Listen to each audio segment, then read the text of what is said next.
Am I live? Am I live? I'm sorry I'm late.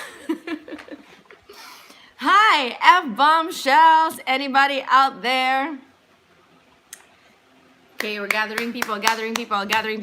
I know I'm supposed to have a video by now, 2 hours ago, but as luck would have it, I don't have a video. The first time I haven't uploaded an Upload Tuesday video since November, I think, or December. 2 people! Hi! Thank you for joining me on this live streaming. This is Mrs. F, your always recovering shopaholic, your ever, never-ending recovering shopaholic. How you all doing? 9 people! Hi! Okay, say something. Say something. Say something. Hello, Luma. Okay, so let's get all the highs already here in the beginning so I can answer the questions that you have sent me. Hi, TJ. OMG. Yes, it's me live in the flesh, not on video, which I should have been. Hi, Jam. I know, again, I'm sorry for not having a video today. I was editing until 3 a.m. last night, but unfortunately, I still can't release it. Hi, Kiana! Hi, Mama Lace! Mabuhay! So, I'm unable to do it, but hopefully this week, I will still have a video for you, aside from this live streaming. Sana ay may full-time YouTuber na, no? I'm like trying to fit everything in 24 hours. Hello, Simone! Good to see you too! Yes, hi, Luma. Okay, so, what is our agenda for today? Because may kasalanan ako sa inyo dahil hindi ako nakapag-upload ng video, I know the best way to make it up to you is through hauls. Diba? Am I right? I think I'm right. It's through a haul. So these are like things that I bought either last month or this month. I think it's mostly this month. These are the things that I bought this month. Hi, Jam! Nahilig ka sa dangling earrings because of me. I'm such a bad influence. Of course, Kiana! Of course, I will notice all of you. You notice me. You've paid me attention. I'm a stranger to you. Yes, hi, Mama Lace. It's very hard to work as a YouTuber and a singer. That is correct. And somehow, it's already kind of peak season. Because it's nearing the Burr months. I don't know, a lot of the events are sprouting left and right. So even if it's not my regular show. Hi, Chari! Oh, thank you. So yeah, even if it's not a regular show, I've been booked the entire week since I arrived from Cebu. So I wasn't able to film. I wasn't able to edit on time. And today is my off. So I was able to edit, but it's still not complete. Hi, Min Sammy! Okay, so anyway, okay, have we said hello na? Okay, you want me to sing for you live? Sure, Mama Lays. I will do that. I will do that. But for now, I don't want this to be too long. It's already 3 minutes and it's just the intro. I don't want it to be too long because then the other people who are not here on the live streaming might not want to watch, seeing if it's like 30 or 40 minutes. Hi, Rain! Hello, Yana! Hi, Anne Ramoneta! Good afternoon, Doctora! Yes! I'm Doctora for today. Hi, Rika! Okay, so my haul. First off, hi, Lori She. Hi! By the way, again, let me just repeat that your comments or your greetings pop up very fast and then they disappear just as fast. When I talk so fast, you can see now that I don't edit, so I trip over my words because I'm thinking fast. My brain cells is faster than what my mouth can do. You know, I should practice being a rapper para sabay yung brain cells ko with what my mouth can do. Okay, so haul number 1. I went to Ilahui. Is that how you say it? Ilahui. Accidentally, because we were somewhere. Hi, Mrads. I was in the area, and then suddenly I saw that Ilahui, and I learned about Ilahui from May Layug. May Layug is very informative, in fairness to that YouTuber. Oh, hi, Ems, my sister. Hi, Shira May. Ems, get on it, okay? Okay, so Ilahui. Ilahui is like a part of the growing chain of, I don't even know what you call those stores. Concept stores? Camille. Hi, Camille. Like Miniso, Mumuso. What do you call those stores? Just cute stores. So Ilahui is added to them, and I bought nail polishes. I don't know how interesting this haul is gonna be to you. I only wear nail polishes for filming because it's something interesting to look at, diba? I mean, I'm sure some of you notice the nail color that I use, or like that. According to my friends, they do. So this is what I bought from Ailawi. When will you answer our question? I will answer your questions today after the mini hauls. So I bought these nail polishes. On screen, they look so alike, but in fact, they're not very. And actually, they cost 79 pesos for this one. And this one costs 99 pesos. So cute, diba? There's a ribbon. That's so cute. This is like an old rose. And this is what I'm wearing on my nails right now. These are peel off. It's 99 pesos each. And these are not peel off. 79 pesos each. But it was 30% off. So it was like 55 pesos each. Only for this one. So that's why I bit the bullet. Otherwise, I don't really feel good buying nail polish for 100 pesos and 80 pesos. I just wanted to try what peel-off nail polishes are like. And I don't like them that much. Because look at this. I painted this an hour ago and already it peeled off after I took a shower. So they're not very long lasting. Although the colors are just so delicious. Nobody can do a nice peach like the Koreans. Really. I mean, the colors are so on trend. They're like orange. They're like brick.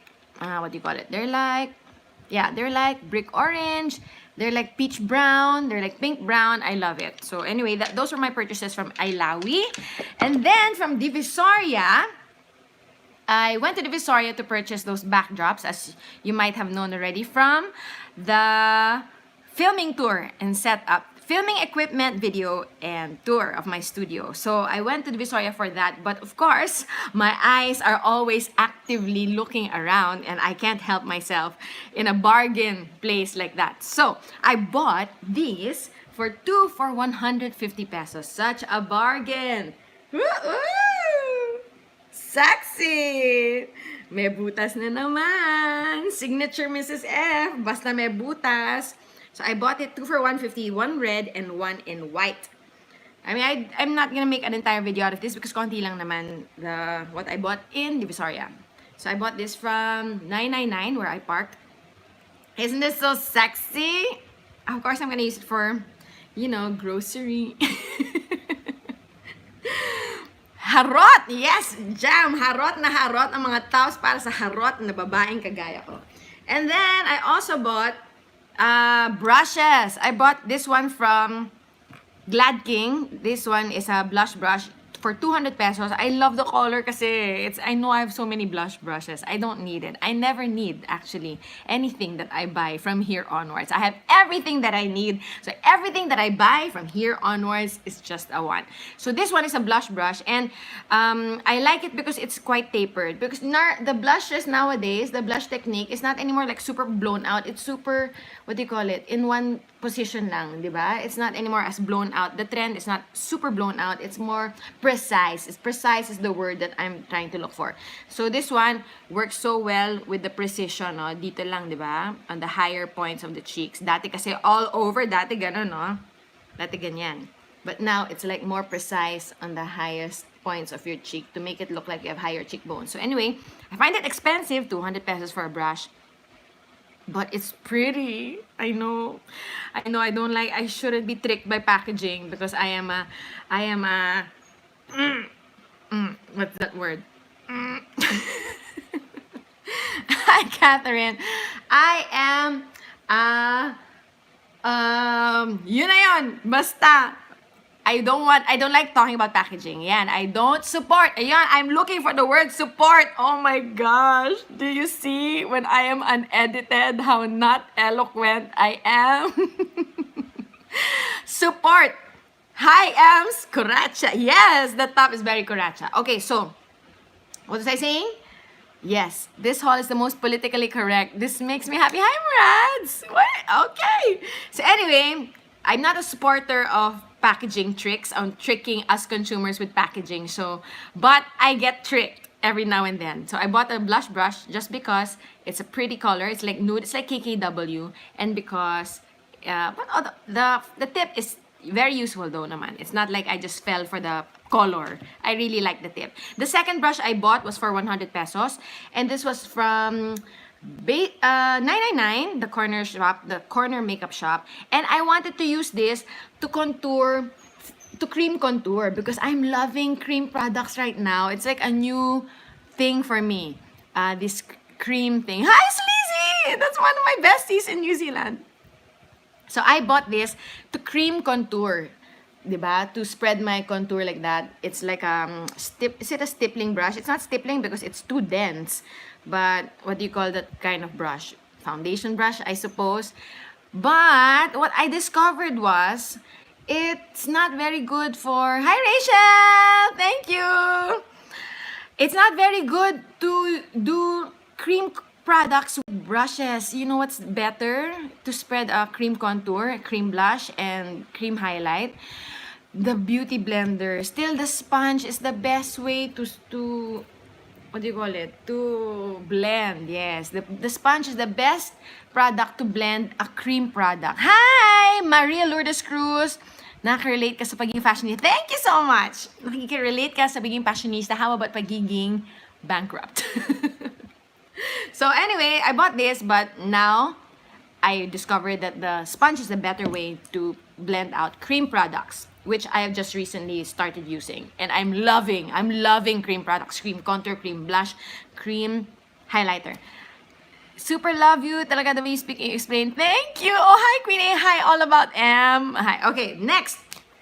There you go. Those were two brushes from Divisoria. And then, my next haul concerns shoes. Concerns feet. Because, yes, Jam. I totally agree. Jeffree Star totally prefers the sponges for cream products. Completely agree with that. That is based on experience now. So, sayang lang what I did. But I can just use this also for buffing out foundation. Okay, so I was explaining I am a complete destroyer of shoes. I have no idea if it's the shape of my feet. I'm Rads. The shape of my feet, if it's because of the usage, am I that lakwachera that I always destroy my shoes? Basta, the shoes, I can never have expensive shoes because even if I bought like 9 West shoes, they last the same amount of time as my, what do you call that? As my Marikina shoes. I swear to you. So, I should not buy expensive shoes. So, I mean, and also because I'm quite OCD. Hi, Isaac. I don't know what you're saying. Trump is equal to Jesus. Okay, anyway, I have OCD as well with shoes. So, shoes like this, for example, this one, with the floss already, this is already for throwing in the bin for me. I know, I don't know if it's being OC, but, I mean, the best way to be well-dressed is to actually have, not the fancy clothes, but it has to be like ironed and not flawed like that. And then, why? You know what, guys? There are like other people joining this live and talking about Jesus and his... I mean, I'm all for that, but let's keep politics and religion off this chat room, okay? Okay, Tabby, that's what happened also on my shoes. Yeah, Tabby, I'm a destroyer. So I have a lot of shoes that are ready for the bin, like that. So I decided I needed to haul on shoes. Like literally, I'm gonna throw all of these shoes, overused shoes. Okay, so what are my haul? What is my haul about? Oh yeah, Liliw. I want to go to Liliw, Catherine. Okay, so this is my haul from People Are People, the shoes. No, sorry, I'm getting distracted by all of the other people talking about the religion thing. Okay, so thank you. Let's not talk about religion and politics in this. This is a haul and this is about question and answer. Okay, sorry, I'm getting distracted. My haul now is shoes from Divisoria. Okay, get back on track. Divisoria, we're in Divisoria. And my first pair is to replace... overused forever. Yes! Nalalamog talaga yung sapatos. To replace my Celine one. Oh no, I'm choppy. I'm sorry, man. To replace this one, I bought from Divisoria this one. And this is 250. This was 250 or 2 for 500. So I bought these ones. Aren't they so gorgeous? I think they call them mules. Am I correct? They call them mules. And it's from Ridax. I'm guessing these are definitely Marikina shoes. Definitely 100%. You can already tell, but as I told you, I should only buy not so expensive shoes because I destroy them completely. So aren't they gorgeous? They will look so good with dresses. They will look so good with leggings. Oh my gosh, sobrang yayamanin, di ba? Okay, so there you go. Even with, oh, you love M's? It's so cheap. It's $250. No, these are flats. I don't use it for my shows because these are gonna be my everyday wear. I've already worn this. I haven't worn the other one, as you can see. And normally, Marikina shoes, they tend to, thank you, size 7, please, according to my sister. This is a size 9, even if I'm really a size 7 to 8. So they run small. Yeah, thank you, Angie. Okay, the next one are sandals. Where is the other one? Oh, I think I didn't bring the other one. But anyway, this one is it's gonna look so weird to you. And I love it exactly because of that. Look at this.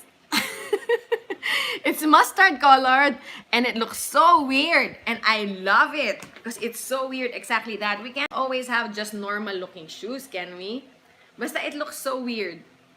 And I saw this because and I bought this because I think I've seen Camille Ko wearing this. She's one of my fashion cons. Ano ba yan? My English meant. She's one of my fashion icons. Yes, Tabby, it's a big bow. And it looks so weird and unusual. So I bought it and this was, again, 250 pesos. And then, yeah, I'm missing another pair. I bought 2 pairs of shoes for 100 pesos. Are you gonna wait for me? Never mind. If we have enough time, I will run upstairs to get it. Or I will just bring you along with me. But those were my Divisoria purchases. My Divisoria purchases. My other shoe haul is from People Are People. Because People Are People, hindi siya weird. Oh, thank you, Lourdes. Saan mo nabili, Mrs. F? This is in the 4th floor or the very top floor of 999. It's called Ridax. Yes, love the weird shoes. Thank you. I'm happy you got it. I'm happy you got the taste. Okay, next one is from People Are People, another shoe haul. Because nga, I had to throw like 20 pairs. No joke, I had to throw 20 pairs of shoes. And People Are People is one of my favorite shops ever when they are on sale. Because if they're not on sale, I cannot. My ceiling, you know naman my ceiling more or less, 500, 1,000. So, People Are People is beyond my ceiling if they're not on sale. But if they're on sale, they are winning. So, this is what I bought from People Are People, from Syrup. Hi, Nicole! Good old Gladiator sandals. This was 500 pesos na lang. And Gladiator sandals are the best with girly dresses. Oh my goodness. The girly dresses and this, like white dress na with eyelet, mga like this, with like this. Oh my goodness, the contrast is the best. Okay, so this is one, Gladiator. Where do I buy the shoes that I use in my shows? Hi, Chi! What are you doing here? Okay, where do I buy the shoes that I use in my shows? I use knee-high boots. I bought that in Hong Kong. I use heels. I use dancing shoes. So I have that specifically made from what do you call it? Personalized shoemaker. Ano ba yan? My English man talaga is so palpak today. Basta, because it's dancing shoes. You know those ballroom dancing maker shoes? There. That's where I have it made. I have a contact for that. Let me know if you need it. And then, so that was my first. I'm all over the place. Oh my gosh. This Gladiator sandals. And then, that's 500. And then this one, just simple black shoes. Black sandals for 300 pesos. Imagine. How gorgeous are these? These are the best shoes to show off your new pedicure, which I love. You know, nothing makes me feel more relaxed than looking at new pedicure.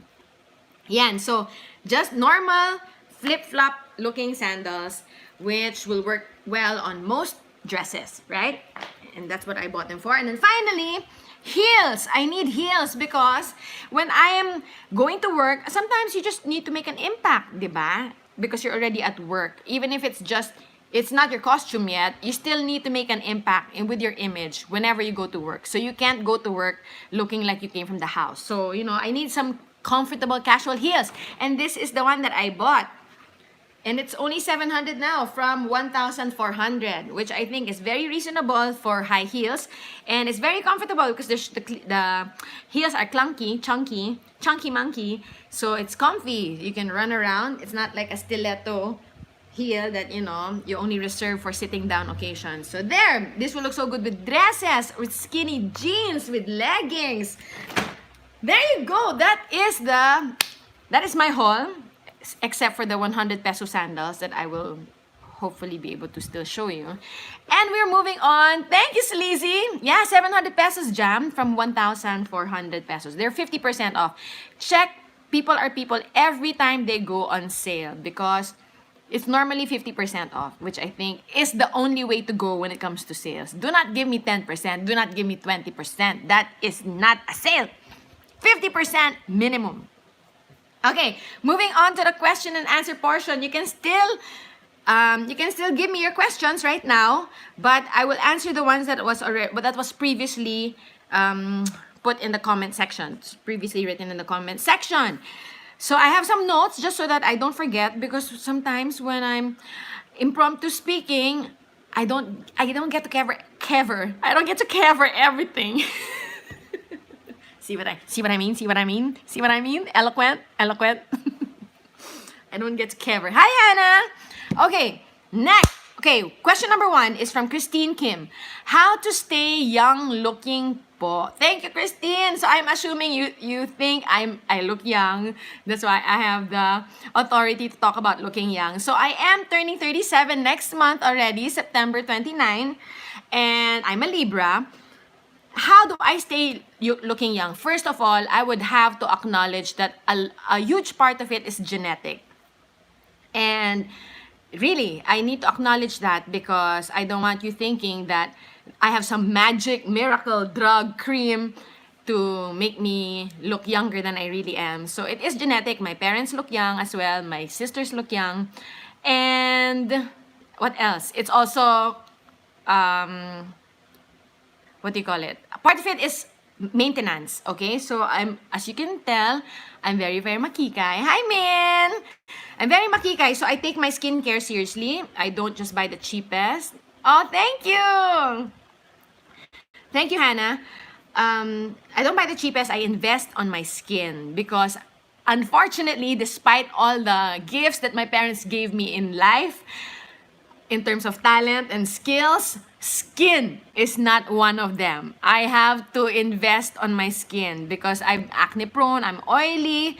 So I suppose oily is good for aging because then we have more moisture than people who have dry skin, like our Western counterparts. So that's good for us that we are oily skin in nature. But my maintenance, to keep young, eye cream in the morning. Por favor, mi amors. Eye cream in the morning, not just at night. Please. Had I known about this, I would look even younger now. Because I just started it pretty late. I started it later on in life. So please, if you're in your 20s, even in your early 20s, eye cream in the morning, okay? And then, you know what they say, kilay is life. I do not agree with that. Kilay is not life. Sunblock is life. Oh, thank you, IG stories. Sunblock is life. So, the sun's rays can really do some damage to your skin in terms of aging you prematurely. So, make sure you have sunblock of SPF 50. And if you haven't used BB cushions yet, make sure that you try it. If you haven't used BB cushions yet and you haven't tried it, that was me a few months ago. And don't be like that. You have to try it. I know you say, what's the difference? BB cushion from BB cream, there is a difference. The cushion there is difference. Okay? What eye cream is affordable and you can recommend? What have I been using? I used Olay before. I will get back to you on that. I will do my research first because right now I've invested on Obagi, so that's not very affordable. Hi, Erica! Okay, so what else? So I was talking about BB cushions. Yes, please, your BB cushions, try it. It's different from a BB cream. The formula is somehow different. I don't know why. Okay, so what else? So good skincare regimen will make you look young. No bisyo. I don't have a bisyo except for my manggang hilaw. And what else are my bisyo? And shopping. Do you read books, Mrs. F? Yes, I do. What kind of books do you like to read? Thank you so much. Okay, later we'll get to that. Right now, it's the Pengi po tassel earrings. Mura lang yung mga yan. Okay, so, looking young. What else? Next, the deeper thing is, for me, my suggestion is hang out with young people. Yes, I definitely have no choice but to hang out with young people because that's my workmates. Those are my workmates, my girl group mates. Jasmine is 9 years younger than me. And Chris is like 4 years, I think, younger than me. Or no, 6 years younger, I think. Anyway, basta they're all younger than me. And I suppose that is, I absorb it subconsciously. And I'm not saying don't hang out with old people. Hang out with old people, but there are older people who actually have the mentality of younger ones. They're keeping it up with the times in terms of fashion, in terms of lingo. You should and in terms of mentality. Hi, Denisa from Dubai! So, choose the people who you hang out with. Don't hang out with people who are stuck in the past or who don't want to be flexible with the times nowadays, di ba? Remain teachable. Even if you're older now, remain teachable. I noticed that some of my friends, actually, my batchmates, they do have mommy gestures, not mommy, older people gestures already and older people lingo. Yes, and mas mataas ang energy, that's correct. So, that's one of the things that you should try to do if you want to remain young is to expose yourself to young people, to modern technology, basta keep up. Min, I want to be your daughter already. Thank you, Min. Let's go shopping together. Okay, so what else? And when you feel young, honestly, I tell you, yes, that's a nice thing, Jam, to say. Hang out with young people to regain your youth. Hang out with older people to achieve wisdom. Yes, true. Here. And then, for me, my personal experience is I'm very mababaw. As in, I find a lot of things hilarious. I find things super funny. Except for people who fall or hit themselves. Those are the kind of things that I don't find funny. I find it like ouchy. So, basta, I'm mababaw. So, laughter is, you know what they say? Laughter will keep you young. Having a sense of humor will keep you young. Because you know why? When you're laughing, you feel like you're carefree. You feel like you're young and you have not a care in the world. You don't, di ba? So, positivity. Laughter will bring you positivity. And positivity will make you ageless. That's what I feel. And that's how I see happened to me and my parents because my parents are also so fun-loving. Hi, Kuya Joe! I haven't tried it yet. I haven't filmed yet. Okay, next. What else? Here. I think I've covered that. How to stay looking young. Okay, in general, yes. In general, how to stay young is best effort. Mag-e-effort ka talaga in terms of skin, in terms of preventive, like yung nga, sunblock, skincare at night. Basta, best effort is the answer. Okay, question number 2. Question number 2 is, what is your advice po sa mga nagkakaroon ng anxiety because of their appearance and weight? By the way, I love you so much po. Hi, Min. Yeah, this is Min Sammy's question. What's my favorite BB cushion? I don't have a favorite. I've just recently started using it, so I've started using the Face Shop, and I love that already. And people all over the internet rave about April Skin. They rave about Laneige. But for me, Face Shop is very affordable. So I think those other brands are affordable too also. Anyway, do your due diligence with your research, okay? There are lots of information about the best of everything, best eye creams, best BB cushions. Okay, we're talking about now nagkakaroon ng anxiety because of their appearance and weight. I love you so much as well. Where to buy your fruity acid soap po? I'll put it in the description box. I distribute it to my family and friends, so you can get it also from me. Okay, so I'm sorry, Min, Sammy, that you are experiencing anxiety because of your appearance and weight. And let me tell you, I super can relate. I know you might think it's ridiculous because I am not your conventional chubby or overweight person, but I can super relate because first of all, I'm not anymore in my teens, so staying slim is not as easy anymore. And then second of all, my job. My job is completely about appearances as well. I'm in entertainment. I'm in the smaller scale showbiz, right? And it's all about appearances. It's all about what I'm selling. Aside from the talent, we're not just selling talent, we're also selling packaging, unfortunately. So I can relate so much to this question because I'm at my heaviest now. Yes, I'm at my heaviest. I am at 130 pounds, standing almost 5'4". I'm not quite 5'4". And I've already been told by 2 of my bosses that I have to lose weight. And yes, I know you don't see it because what you see on camera is very different. And I can't fit in my gowns anymore. I can't fit in a lot of my gowns, which make me so depressed because you don't know how much effort I put in all of those gowns. I mean, imagine like carrying kilos of tela from Divisoria, from Taytay, and then looking hours and hours on the internet for designs, and then having it made, and then going to so many fittings. So it depresses me as well. It makes me so sad, all of this weight issue. So okay, so how do I combat that? How do I combat that? Just like in the first question, best effort. That's also the answer. Number 2 for this question, how to combat anxiety about your appearance and about your weight is best effort, because action is the solution, really. And you don't need to see the solution right now. As long as you're putting in the effort, it should make you feel better. Just be patient with yourself and the results.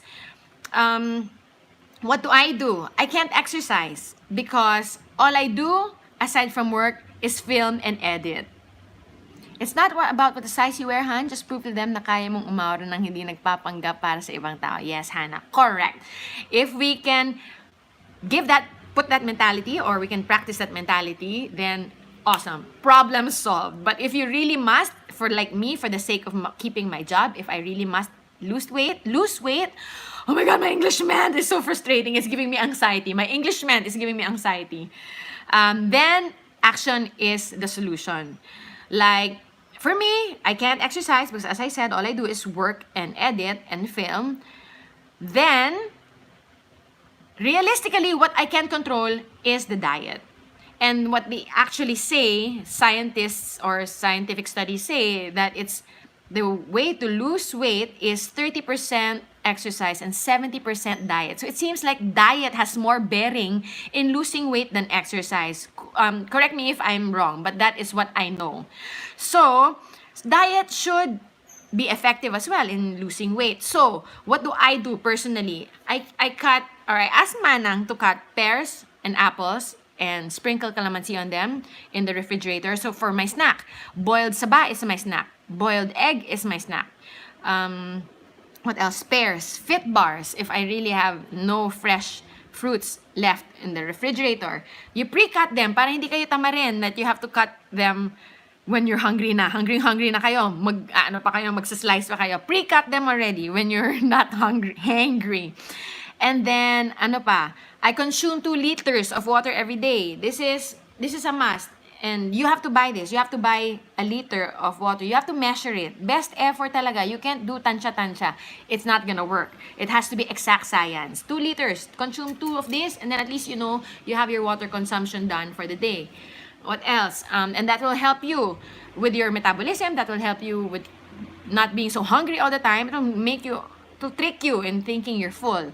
What else? I use olive oil for frying. Yes, mahal, but health is wealth, diba? So I do invest in health. What else? My sugar is stevia, which is a natural sugar. It's a herbal, I think. It's a plant. It came from a plant. And where did I buy stevia? I think you can buy it in Rustans or in mga SNR. I think SNR. I've been bullied before because of my weight, but now all those bullies want to be my friends. Don't body shame on yourself and just be you. Yes. Oh, you drink more. Oh, that's such a good advice. See? These comments, I'm sure, are helping everybody in here. Now what else? Okay, or you can also try the calorie counting, which is actually the way I lost 10 pounds before in 2 months. I did the diet meals, which is 1,200 calories. You can download the app MyFitnessPal if you don't want to do the diet delivery, because after all, hi Karen, thank you so much. they can be quite expensive, but really, to be honest, because I buy groceries and I feel like it's just the same amount of money that I'm spending on buying groceries outside than having the meals delivered. You try it. You account for the groceries and I feel like they're just almost the same. And at least with the diet delivery meals, you get a good balance of everything versus cooking it yourself, and then it's already done by a nutritionist, so it's more exact, di ba? Lovely. Hi, Lovely. What's the moisturization that works for me? I do Charm Zone and what else? Olay. Olay is good. Okay, so I think that's it. So action. So take action in any issue, whether it be a skin issue, whether it be a health issue, and this one is a weight or it's a weight issue, so take action. What else? If I can't exercise, actually, I go from one room to another dancing. I guess that's another way why I'm an energizer bunny, and I know it makes me active in a way. I skip and I hop from the dining room to the living room in a dancing way, and I'm singing in my head. And what else? When I'm walking up the stairs, I'm punching the air. I'm like, ha, ha, ha. Just being hyper in general. I suppose that helps than just walking from. I'm just hyper in general. Okay. So there. Knowing an effort makes me feel better about my anxiety, about my weight.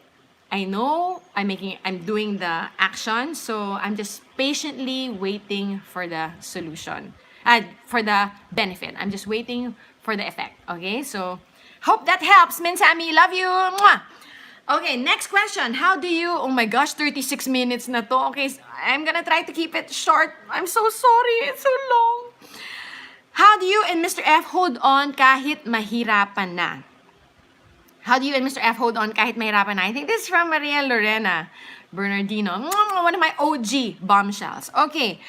How do we hold on? Okay, so this is Korean diet effective siya, guys. Promise, Hannah. Okay, thank you, Hannah. We're gonna look into that.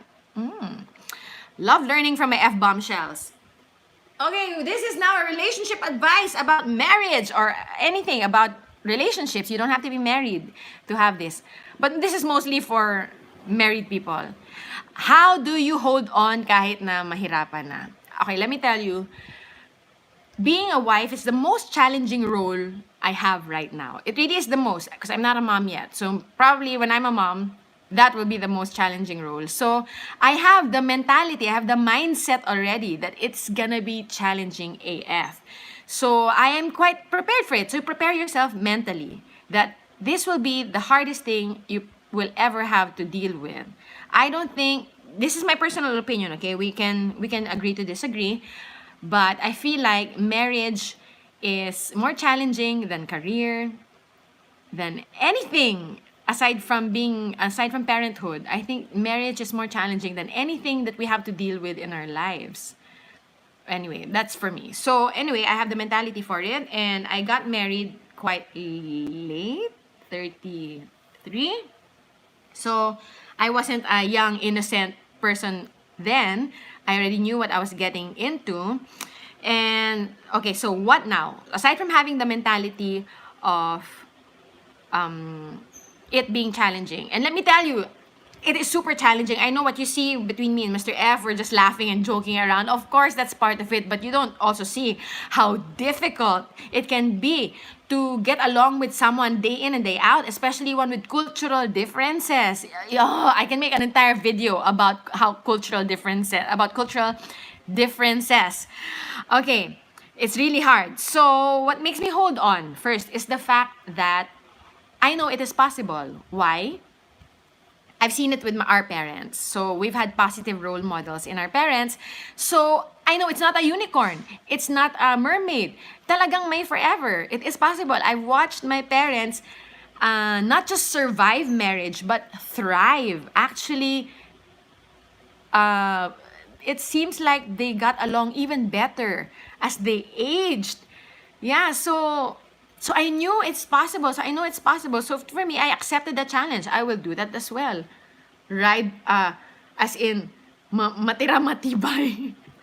As in, I'm gonna do it by hook or by crook. Walang makakapigil.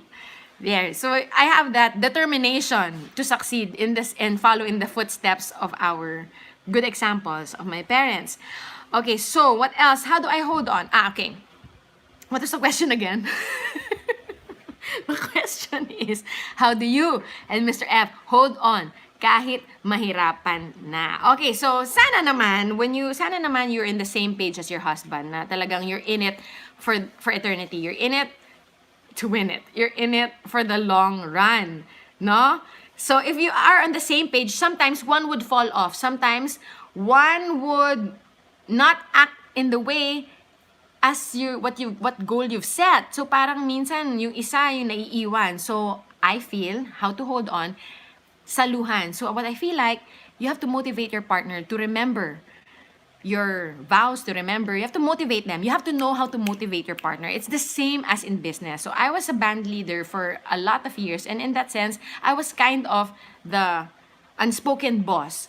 And when we would experience like people not wanting to rehearse, people not performing in the way that they should, I would ask them what's going on. And they would say, and then I'm like, so I would reinstate, we have to be the best at this because we have competition. If we want to have more bookings, we have to always rehearse like that.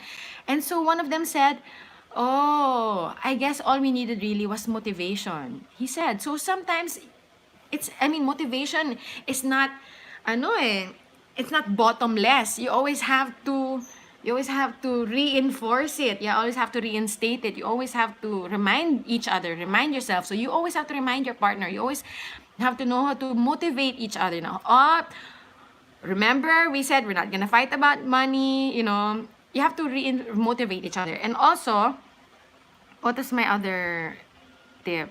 I also think that fights or the fighting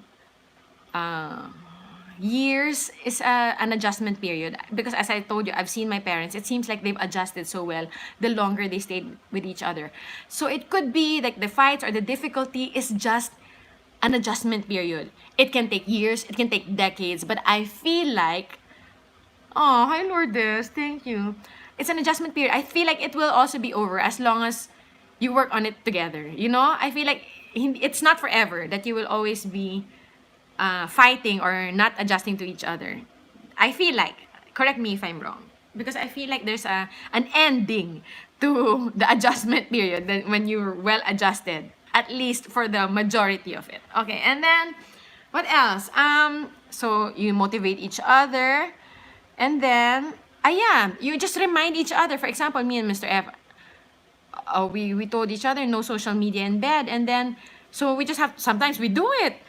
We social media in bed, and we just remind each other, remember what we said, like that, and then give him an inspiration to follow through. Like, flirt with him. You have to flirt with your husband. You have to give him inspiration to choose you over the social media.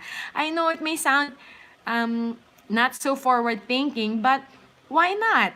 We do it for other reasons, right? Why not for our husband? Why and I've seen it as well from my parents. My mom is a huge flirt, and it works. Hi, mama. If you're watching. Okay. Woo! It's so long already. I should end it already. I'm so sorry. I'm not able. I shouldn't continue on because this is too long already. We'll just have a part 2. But anyway, okay. Just to end it with my last piece of advice about holding on. Aside from motivating each other, reminding each other of your vows, and reminding each other of what you agreed on to solve your issues. Please, oh my gosh, really, this is like the best advice I can give you about relationships, or at least marriage, especially if you've been living together under the same roof for years and years. Travel! And I'm not talking about travel, expensive travel to the next street, travel to the next neighborhood, travel to the next house. Because, okay, I love my house to death. To death. I put so much effort and so much love in this house. But the house is also the place that will remind you of many negative things, like, number 1, your bank loan, your mortgage, the loan that you took so that you can have a house. Your bills get sent to your house. what do you call it? You argue in the house or you disagree in the house. So the house contains a lot of negative energy also, aside even if it contains a lot of love. So, and I learned it in a workshop where you have, our body or our mind associates feelings with locations or with actual things. Like if this one was given in a happy memory, then when I look at it, it will make me happy. If like an ex-boyfriend gave me this that I hated, then this will make, when I'm looking at this, it will make me sad. So it's the same with the house. So if you have a lot of negative energy as well in the house, you need to get out.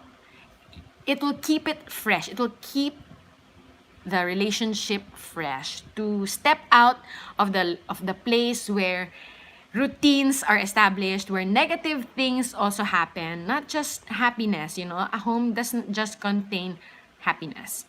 It's a witness. It is a location for negative news as well. Negative, basta, you know what I mean. I'm already rambling. So please, for goodness sake, travel outside of your home to the next street. If you're feeling like both of you are in a negative space, take a walk outside, drive to Shell and buy a Coke. Or no, don't buy Coke, that's bad. Buy juice, buy something. Do you know what I mean?